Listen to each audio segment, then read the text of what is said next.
Fixation. What's up, guys? Welcome back to the channel. Welcome back to another video. And in this video, welcome back to trading with a purpose. Now, as we get into the second episode, what we're going to go ahead and break down in this episode is basically going to be trading with market makers foundations, like we talked about in the orientation.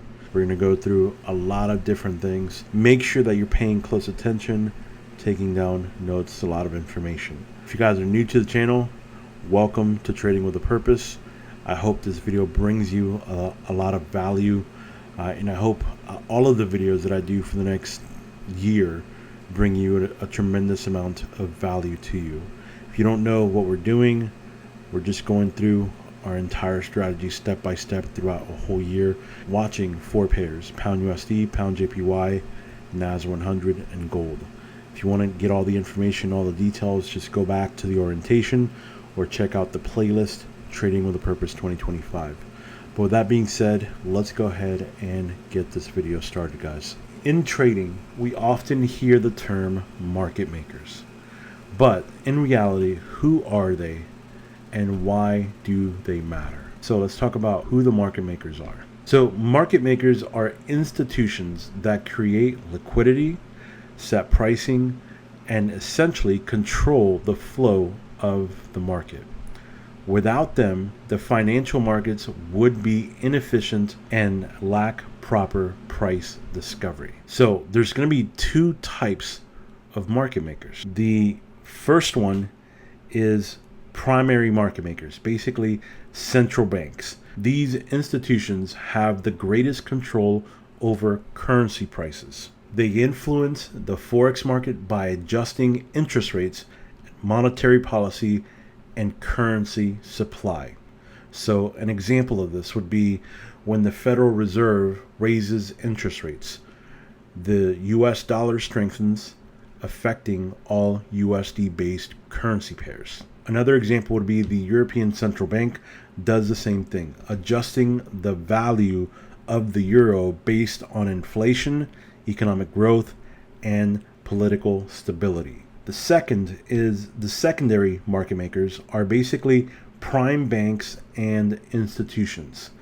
These are the commercial and investment banks that take the prices set by central banks and trade within them. A good example of this would be, let's say, JP Morgan or Citibank execute billions in forex transactions daily, setting bid and asking price that retail traders see on their platforms. Now, there are some key players in market making. First is obviously the central banks, the policymakers that dictate a currency's long-term direction. And then we have the primary banks, the large financial institutions that create liquidity and manage major trades. So you may be asking yourself, why does this matter to you as a trader? Well, market makers manipulate price to trap retail traders, stop out positions, and accumulate liquidity before making their actual move. Understanding how they operate helps you anticipate price action instead of reacting to it. Think about it. Have you ever entered a trade just before the market reversed? That wasn't random. That was market makers shaking out retail traders. So knowing this allows you to trade smarter, not harder. If you want to understand Forex at a deeper level, you must understand central banks because they are the ones controlling the market. Here's a quick breakdown of the world's most influential central banks and how they move the markets. So obviously we have the US, the Federal Reserve. They control the world's reserve currency, the USD, affecting all financial markets globally. The euro, the European Central Bank. The ECB controls the second most traded currency, the euro, and impacts cross-pair movements. The UK, the Bank of England, affects the pound pairs and influences global bond markets. Japan, the Bank of Japan, famous for currency interventions and controlling the yen. Switzerland, Swiss National Bank, manages the Swiss, often a safe haven currency in volatile markets. Canada, the Bank of Canada, closely tied to oil prices. CAD pairs move with energy markets. And finally, we have Australia and New Zealand. Obviously, AUD and NZD are risk-sensitive currencies affected by global economic trends. So you may be asking yourself, how do these banks control price? Well, in three ways, essentially. Number one is through interest rate adjustments. Raising interest rates strengthens a currency while cutting rates weakens it. Number two is quantitative easing. When central banks inject liquidity into the market, it devalues their currency. And third, currency interventions. Some banks, like the Bank of Japan, directly intervene in forex markets to stabilize their currency. When central banks act, the market moves. Traders who anticipate these moves position themselves ahead of major shifts instead of reacting to them. For example, when the Federal Reserve hinted at raising interest rates in 2022, the USD surged, catching unprepared traders off guard.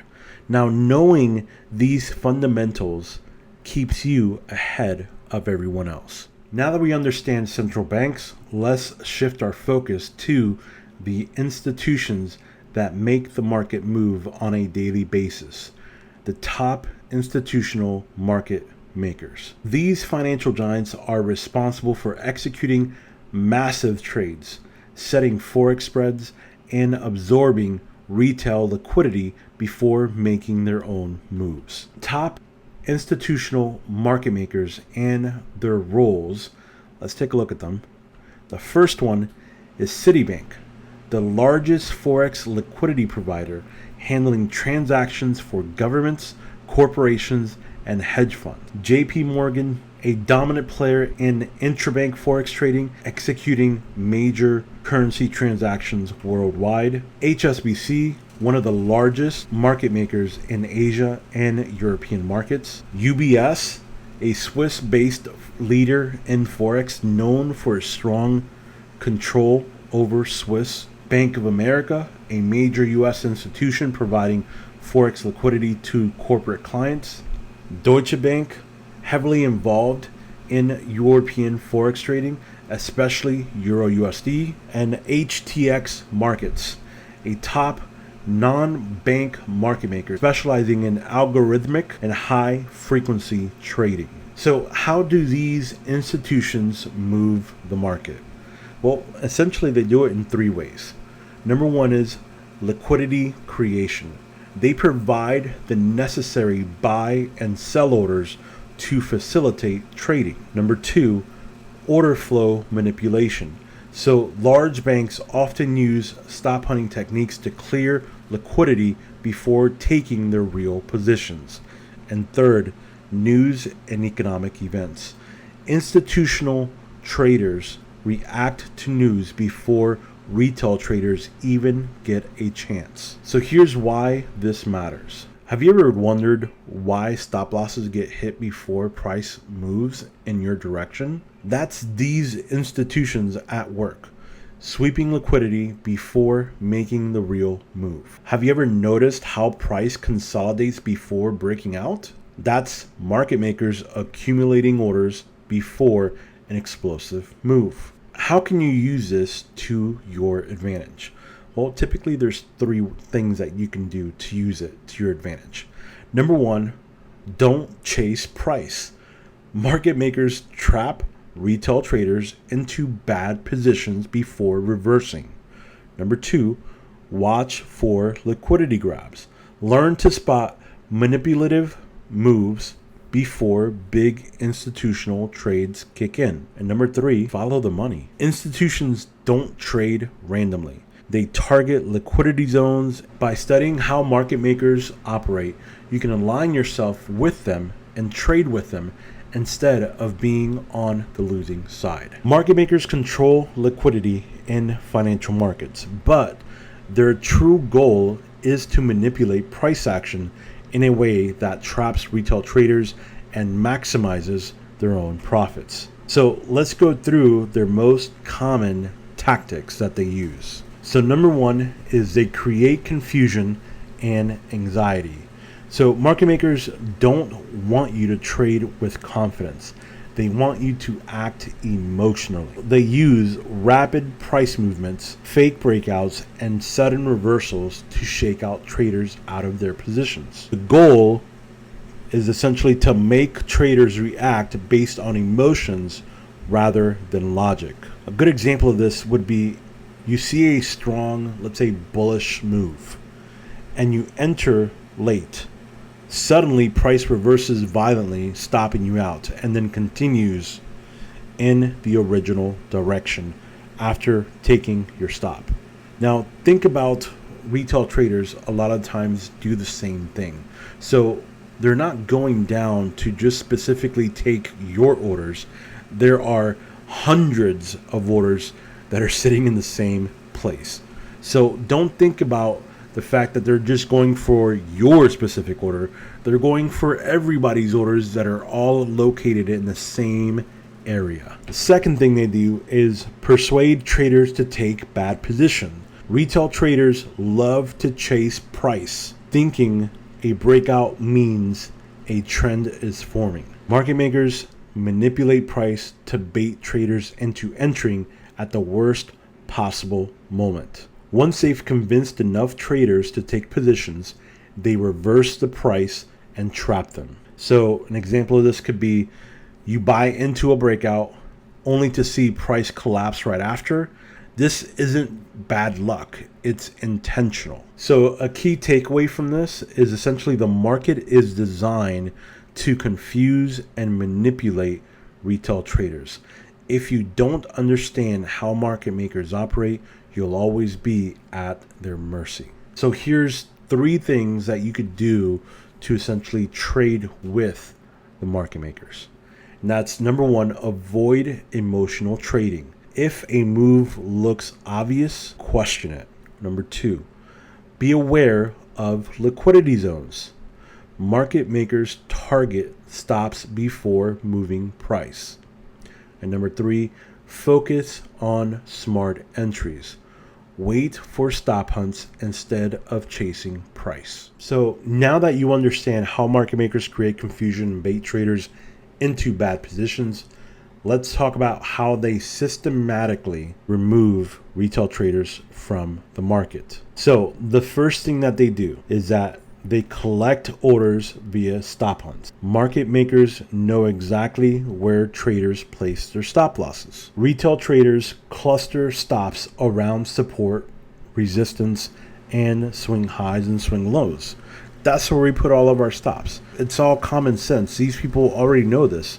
We know this because that's where we put our stops. In that same time, right, that they know where we put our stops, we have to have a stop, right? Because we have to be able to control our risk.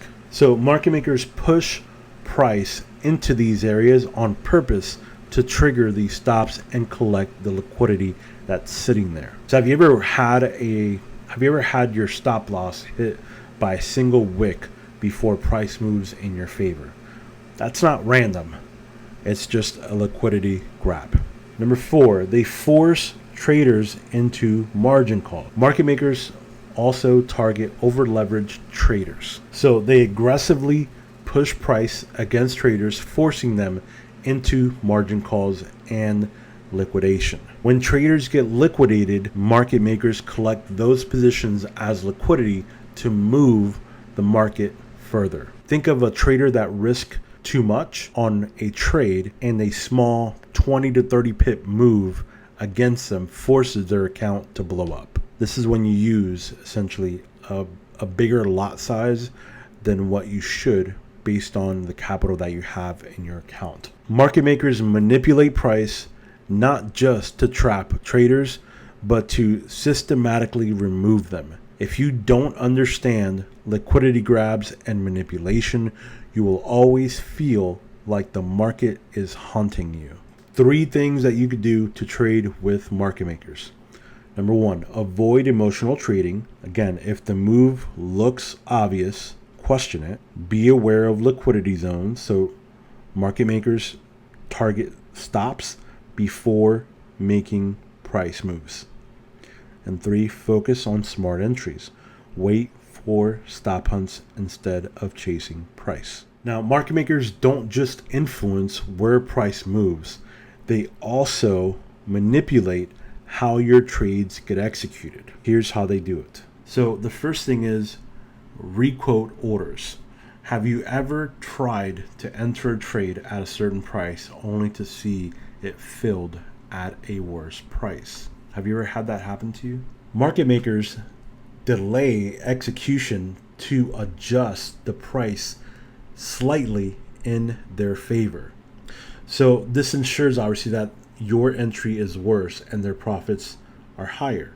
So the example of this would be you place a buy order at 1.2050 but get filled at 1.2062. That's a 12 pip difference. That 12 pip difference is intentional slippage. The why is obviously delays. The delay allows them to make more profits at your expense. Number 2 is controlling the spread.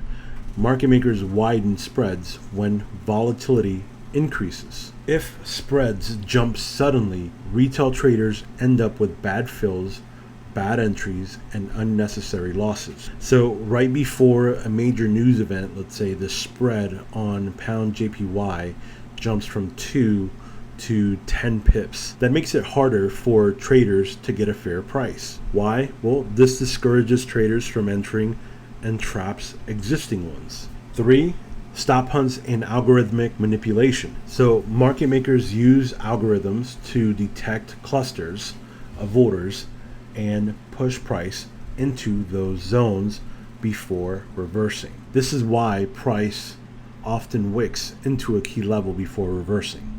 Imagine, price spikes just above a major swing high, triggers retail trader stop losses, and then reverses immediately. The why: stops act as liquidity to fill institutional orders. So market makers have more control than you think. The more you understand their tactics, the less likely you are to fall into their traps. So how can you try to avoid this? Well, there's 3 types of things that you can do.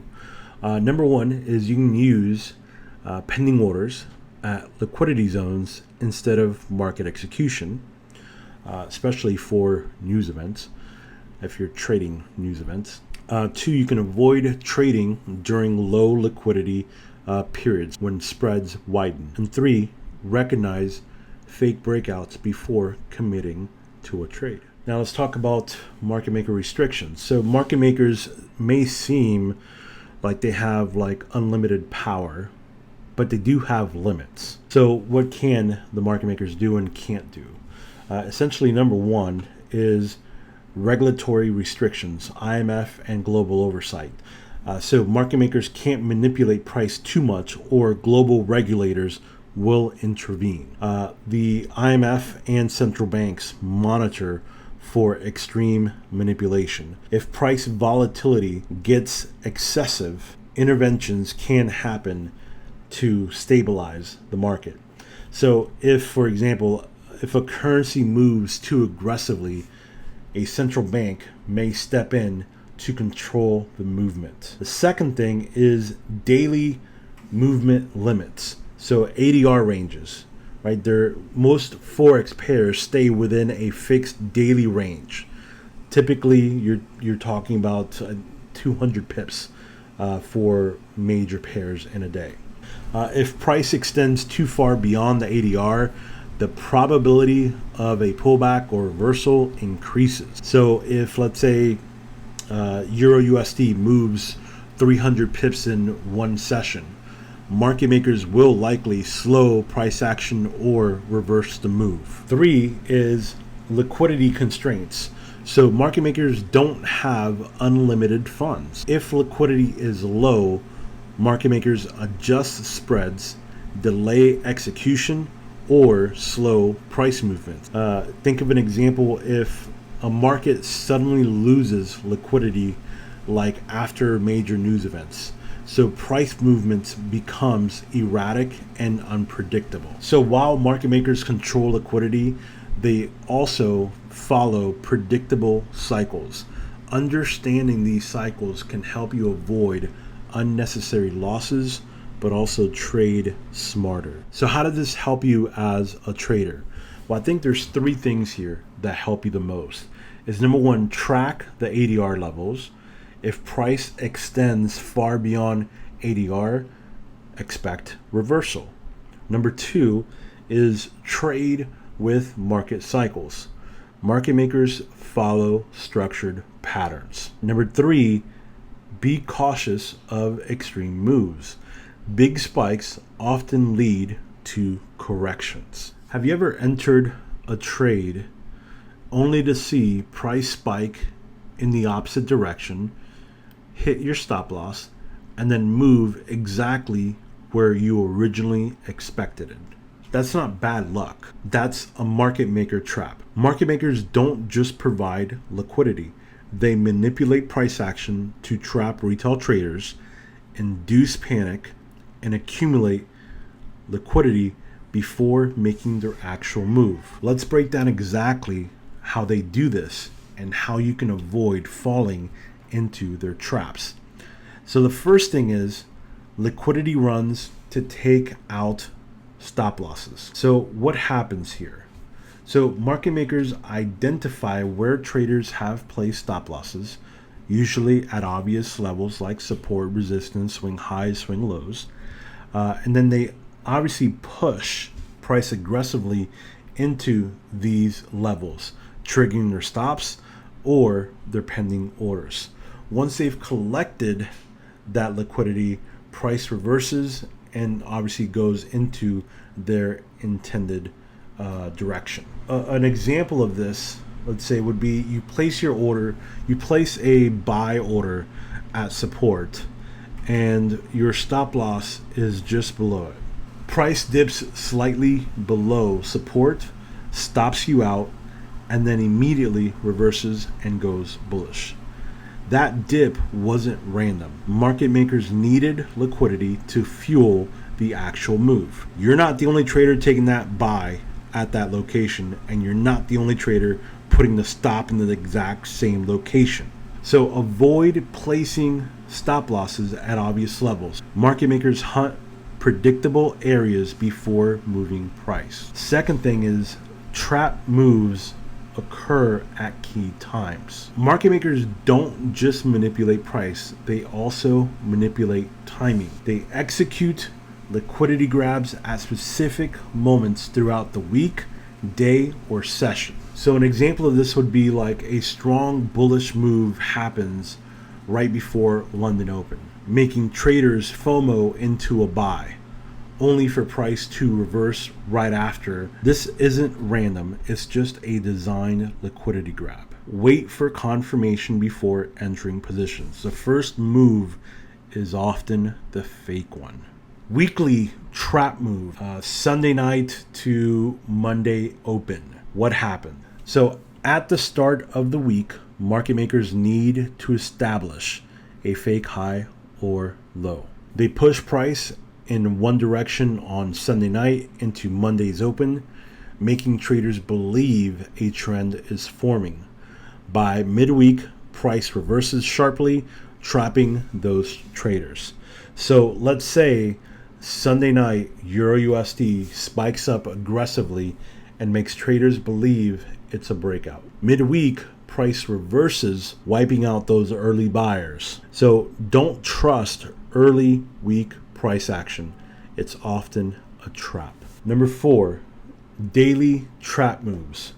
So the fake out at session open. So what happens? At the start of London or New York session, market makers create an aggressive false move. This move tricks traders into believing a breakout is happening. In reality, it's designed to take out liquidity before price moves in the real direction. So an example of this essentially could be, let's say price breaks out above the Asian range, making traders go long. Within minutes, price reverses, stopping them out, and then continues in the opposite direction. Always keep this in mind, that the first move of the session is often a trap. So watch for fake breakouts before committing to a trade. All right. And with that being said, guys, that is the Trading with Market Makers Foundations. I hope that this video brought you some value. I hope you learned a lot from this video. As always, do me a favor, like the video, subscribe to the channel. And if you haven't joined our Discord community, the link is in the description. We talk about this stuff all day, every day. So join us for the next 365 days in that community as we build a community that's all trading the exact same method. All right, guys, until the next video, have a good rest of the week.